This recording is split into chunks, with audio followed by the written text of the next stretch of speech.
키워드 볼까요? 네, 바로 별점의 권력입니다. 예. 저도 그렇지만 코로나19 발생 이후 배달 음식 시켜 드시는 경우가 많이 늘었죠. 그렇죠. 그에 따라 배달앱 이용도 늘고 있는데 최근 일부 소비자들의 악성 후기나 흔히 말하는 별점 테러로 고통을 호소하는 자영업자들도 늘고 있습니다. 이 별점이라는 게 맛이나 서비스가 어땠는지 그 만족도를 표시하는 거 아닌가요? 네, 원래 목적은 그런 건데요. 그런데 이 별점이 후기 역할에다가 온라인상의 인상을 좌우하다 보니까 일종의 권력으로 변질된 겁니다. 예. 배달 음식을 파는 사장님들이 요즘 가장 두려워하는 것 혹시 뭔지 아시나요? 혹시 이 별점과 관련이 있습니까? 네, 맞습니다. 가게 이미지와 매출에 큰 타격을 줄 수 있는 바로 별점 1개입니다. 보통 별 5개, 5점 만점까지 줄 수 있는데 예. 이 중에서 1개나 2개 정도만 있다면 사실 저 같은 경우에도 좀 이용할 때 주저하게 되긴 하더라고요. 그렇죠. 그래서 자영업자의 온라인 커뮤니티에는 이 별점 때문에 고통받고 있는 다양한 사례들이 올라오고 있습니다.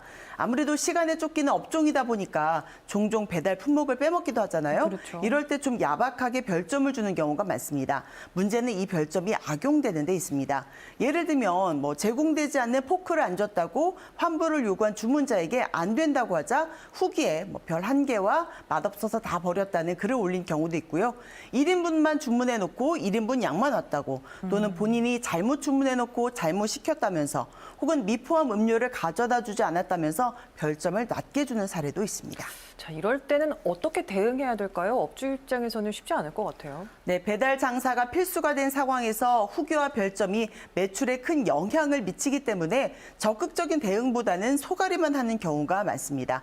하지만 악의적인 댓글, 법적 조치가 가능합니다. 악성 후기를 반복적으로 올릴 경우에는 명예훼손이나 업무 방해 금지 가처분도 가능하다는 게 법 쪽의 해석입니다.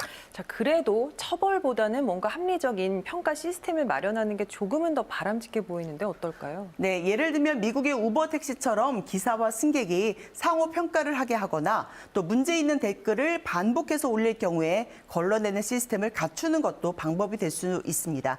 하지만 제일 중요한 건 이용자들의 마음이겠죠.